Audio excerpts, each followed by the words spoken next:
Hello, everybody, and thank you for tuning in to the Liberty Report. Today is Labor Day, and we are doing our program audio only, no video, but we'll be back in regular business tomorrow. But I want to welcome Daniel as co-host because he's back from his trip and his wonderful conference that he was in charge of up at Dallas Airport. Daniel, good to see you here again, and welcome back.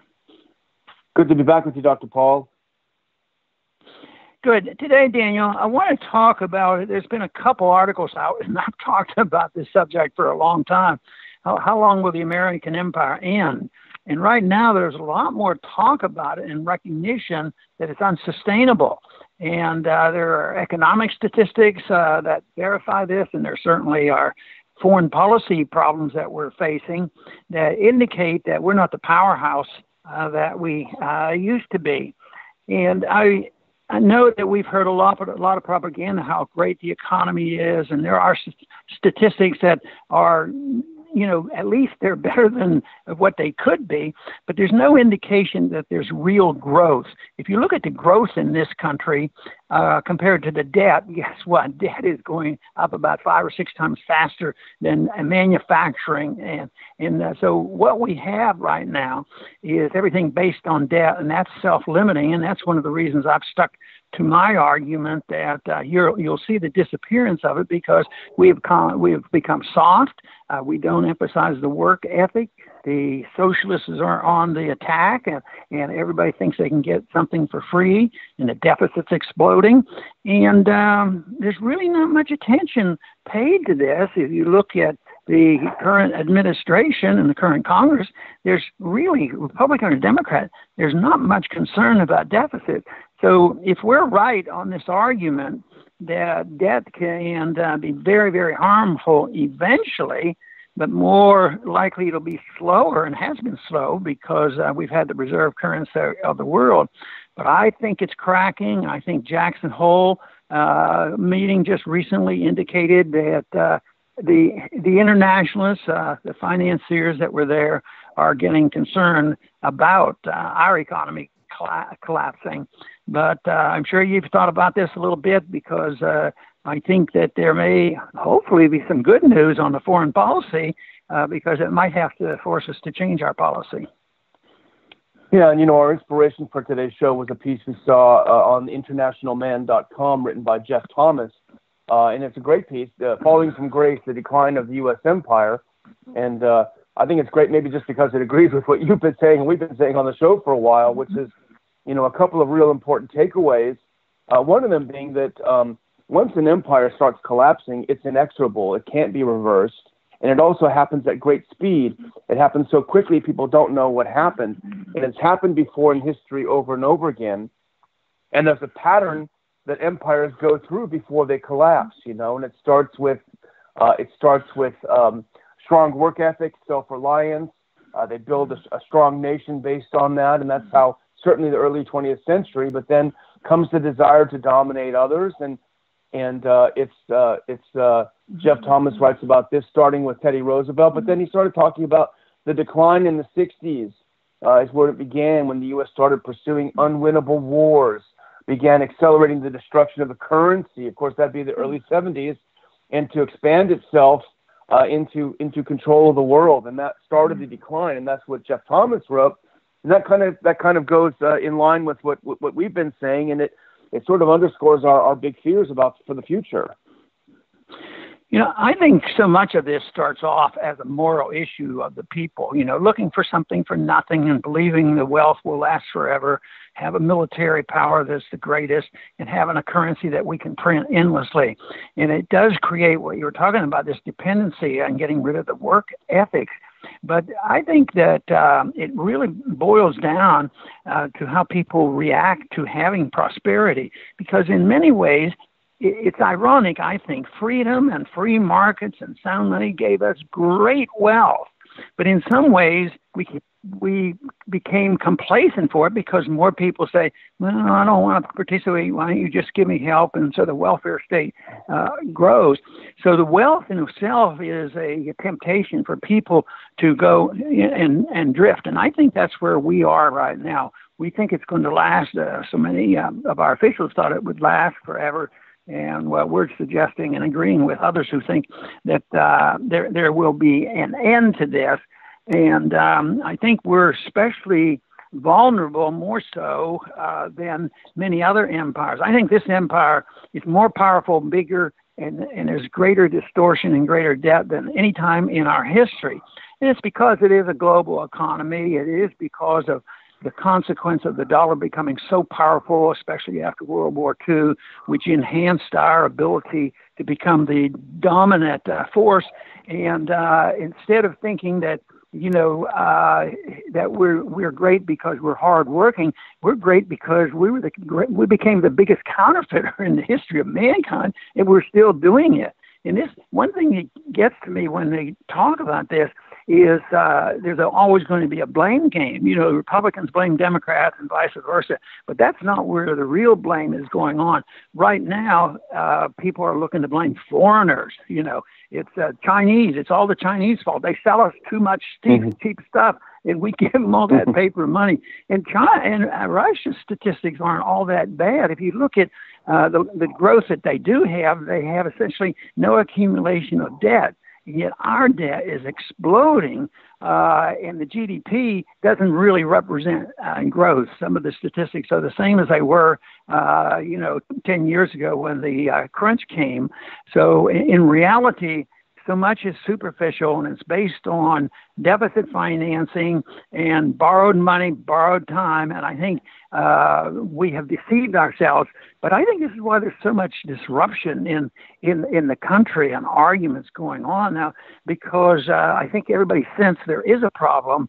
And, of course, the noise is all coming from the socialists. We told you freedom wouldn't work. That's why we have to have total socialism. And they're advocating it. So I think that the people sense this. And I think another healthy thing going on is the fact that people are leery of what's happening. And that's why they're not as trustworthy of our government. So I think that to find the truth, you have to become suspicious of the people who have been lying to us, and that has been happening. I think it's rather amazing that we live in an age where our leaders actually admit they lie and sort of giggle about it. When you look at Bolton and Pompeo, they admit they lie. And we talk about the new world order. I think we have a new moral order, which is leading the charge in bringing down our establishment. We bring down the empire, which is not a problem, but it's going to bring down the other things that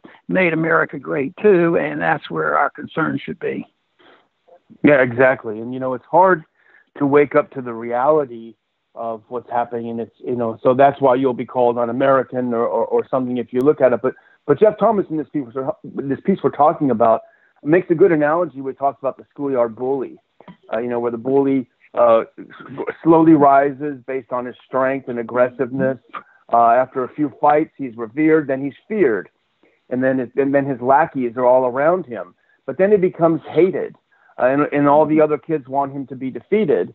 Then finally, some boy steps up, or girl, I guess, could be certainly, steps up who has the strength and determination and takes him on. And he defeats the bully. The toadies run for the hills. And the toadies, of course, would be our allies. And then this is what we've talked about many times, Dr. Paul, on the show. Once that bully is defeated and he's laying down there all bloodied and beaten, all the people, all of his toadies, everyone around him is gone. And the people that feared him and hated him will be really, really happy to see the defeat. And I think that's what we're seeing. And certainly Jeff Thomas writes about this, about how our allies are shifting their view. And I think really an extraordinarily important international event to think about this is for the U.S. getting out of the Iran deal. That was a real wake-up call to our allies who have stood behind us, probably to a fault. And all of a sudden they look around and they see that the empire is acting absolutely irrationally and in a way that without question is hurting our interests. And I think that might have been the high water mark, at least in terms of our allies opening their eyes and saying, we can't go along with this anymore. This has gone too far. Yeah, and I think they've gone along a good bit because we were in a better financial position, and we could give them whatever they needed to be bribed into, supporting us. When this thing broke out in Venezuela, well, how many 20 countries said, oh, well, we support you. Go do what you have to do. And they didn't support. They probably just despised the fact that we were going to go in there and have another interference after all these years in Central and South America. So they said, why are you doing this? But they still put the name on because they're frightened, because we still are powerful. We can always come down on sanctions and freezing financial markets like we do. And we can also use military power. We can blockade and stop goods and services from going into a country and then freezing assets. And they saying, well, we're preventing war. But those are all acts of war. And so we are engaged in war in many ways. I think our allies, like you point out so well, is they're getting leery of this. And I don't think we can depend on them at all. And you also mentioned their point that, the climax of this comes rather rapidly. But I think the problems have to build. I think that's the way, stock markets are. Stock markets go up and down, but they can rise steadily. And look at what's happened even in these past couple years. And even though we've had our problems, they keep growing and growing, even though it's on false assumptions. But when the end comes, and we're not near, we're getting near, but we haven't had the end of the rising in the stock market. Believe me, when it comes, it's going to crash, is the way I believe. And I think that's what happens to empires. And that article pointed this out, that it weakens to the point when people give up. And that takes us back to, a lot of what's taught in Austrian economics. There's a subjective factor in placing value on things. So you can be deceived for subjective reasons to put more value on something. But ultimately, the collapse comes when there will be an event that will finally shake the confidence. So I think the confidence in our system and in our dollar is all an illusion, and we will see that come. And Daniel, what I get asked a lot, and I'm sure you do too, well, you guys are worried about this. Tell me what day that's going to happen. So I'm not sure of that date. So I'm going to let you answer that question. When is this going to happen? If you have any insight at all. Well, I remember very well sitting there in 1989 and watching all of a sudden them using hammers and chisels to break down the wall, and none of us could catch our breath. It was astonishing. So I think it'll be like that. All of a sudden, it just snowballs. But, you talk about our wars overseas, and that's important. But I think another indication of an empire in collapse is that the government increasingly goes to war against its own citizens, and particularly the truth tellers. We talk a lot about the whistleblowers telling what is being done in our name, and that's an important war against them, but also a war on citizens. The increase of the surveillance state, now they want to keep all of the Patriot Act stuff forever, never get rid of it, spy on us always. And then the other issue is how aggressively the U.S. government is at war against Americans, its own citizens. They want to control any and eliminate any news or analysis that goes contrary to the establishment. And we talked about this a little bit a couple of days ago, Dr. Paul, about this Bloomberg report that the Pentagon's Defense Advanced Research Projects Agency, DARPA, is going to war against what they call disinformation. Basically, that means that DARPA is working on a system, as Kurt Nimmo wrote, working on a system preventing news and analysis contrary to the establishment narrative. And that means a war against this program, a war against all of us who try to say that, no, our interventions overseas are not making things better. They're making us poorer and people more miserable. So you wonder how much more aggressive the U.S. government will be against people that are trying to get the truth out. That's the part that's pretty scary. Yes, it is. And I mentioned that it's a shame now that our leaders, people who have important positions, sort of can giggle and say, well, that's my job. I was in the CIA. That's what they taught me to do, to lie. And we're supposed to just brush that off. But I think that has great significance. But I think what you're talking about and what we're concerned about is, the morality gets flipped. And right now, the saying, truth is treason in an empire of lies. They live by their lies. And if you come along like you have and you've been attacked, you come along and you tell the truth, which we've emphasized, the whistleblowers to get to proper recognition, but they're the ones who are getting punished for telling the truth. And that boils down to where the moral decay is. And therefore, I think that is the reason that the empire ends. And, I keep thinking about even when the Soviet Empire was big, we had a lot of reports, and they were probably most of the time true, is their society was decayed, that they didn't do anything, they didn't work, and they drank a lot of alcohol and all these things. And just look at the decay in our cities today. Who would have ever dreamed that it could change so quickly? Did anybody 3 or 4 or 5 years ago says, within a few years, we're going to see people living all over the streets of the big cities and without sewers and bathrooms and everything else. So that's a rather quick change. But I think it's because they see that you can't tell the truth because that is treasonous, because the truth is relevant. Communism always taught that they believe in truth as long as the party determines what is true or not. But I think we're essentially at that point, because why do our people, and we witnessed that when we were trying to stop us getting involved in Iraq, why do they believe this? They go along with listening to the lies, and then there's also this thing: if you don't go along with them, you're unpatriotic. So I think the solution to so much of this is the truth about foreign policy, the truth about why they fight, and the whole thing that people have to know the truth about economic policy. This whole thing about that you don't have to work is crazy, and the deficits don't matter. That's really insane that they think that isn't the case. And they look at this and say, there's a basic rule in economics that Austrians emphasize a whole lot, and it's been a long time. It's been available to economics. It used to be said originally that if I sold you something, I had an advantage and you had the disadvantage. It was never a trade-off.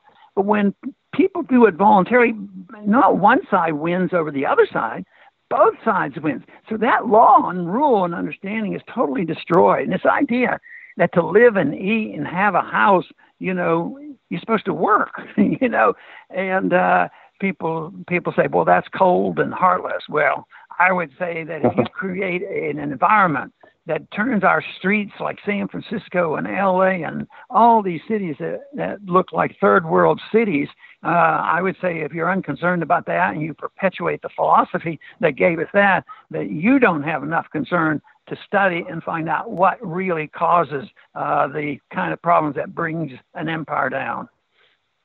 Yeah, exactly.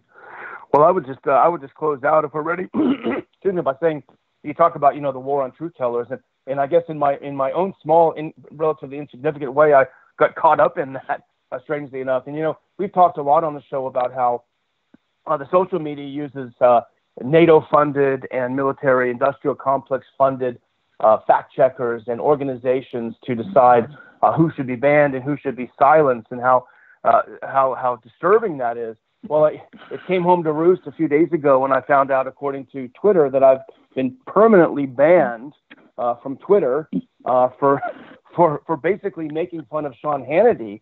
I made fun of the fact that I watched his program and he was talking on and on about the deep state and the deep state, and I looked at his lapel pin and he had a CIA lapel pin on. So talking about the deep state while endorsing that very deep state, and I jokingly said, he acts like he's mentally retarded, and that's probably not a very polite word, but that is how he's acting.